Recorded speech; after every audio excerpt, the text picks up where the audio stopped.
Bagaimana ekspor itu modal minim? Tadi kan ekspornya harus modal gede. Enggak, itu tidak selalu benar.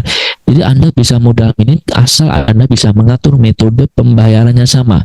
Dari bayar ke Anda itu harus sama dengan Anda bayar ke supplier Anda. Kalau Anda sebagai broker atau trader.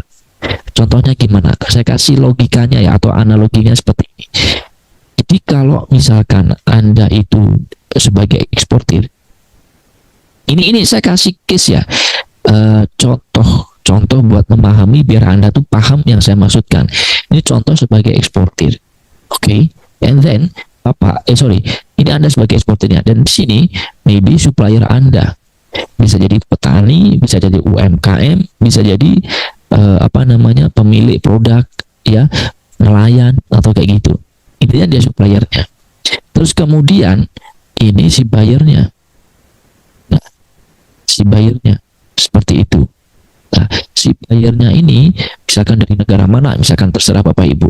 Kemudian ketika Bapak itu nanti ketemu dengan supplier pertama kali, ya, ketemu dengan mereka petani, nelayan, UMKM, salah satu pertanyaan yang harus Anda ajukan ke supplier, catat dong ya. Jadi salah satu pertanyaan yang harus Anda ajukan ke supplier adalah, Pak Ibu, bagaimana nanti metode pembayarannya? Pak Ibu, nanti pembayarannya kayak gimana? Bahasanya Anda atur aja. Yang jelas kita mengerti pembayarannya kayak gimana. Jadi misalkan si supplier ngomong, pembayarannya Mas, nanti DP ya, kayak DP 30%. Terus nanti pelunasannya 70% itu ketika tutup kontainer. Bagaimana kalau kayak gitu? Anda bilang, oh nggak apa-apa Bu, saya terima dulu ya, saya coba cari buyer dulu, nanti saya negokan. Nah setelah itu Anda mencari buyer, dengan buyer ngomong, maksudnya dalam dunia sosial media atau dari WhatsApp atau email, negosiasi harganya misalkan deal. Kemudian biasanya buyer itu akan tanya, what about payment term? Bagaimana nanti pembayarannya? Anda tinggal ngomong aja, Mister, about payment termnya nanti 30%, 30% itu 30% itu as a down payment, sebagai down paymentnya, and then 70%, 70%-nya itu nanti ketika closing container. How about this, Mister? Misalkan misternya ngomong, oh oke, nggak masalah. Nah kalau dia oke, berarti ini kan sama. Sini, ini kan sama. Di antara supplier ini kan sama. Jadi nanti dia itu kayak gini ya. Jadi ini kan sama tuh, sama. Karena apa yang diomongin oleh supplier sama dengan disepakati oleh si buyer. Bisa pengaruhnya sama, coach. Pengaruhnya karena gini. Dari 30% si buyer ini nanti Anda maybe cuma ngambil berapa? 20%-nya aja, maybe ya, ini contoh. Kenapa? 10%-nya itu kan profit Anda. Nah, 20%-nya ada uang dari buyer itu Anda lempar ke supplier untuk membayar 30%-nya tadi.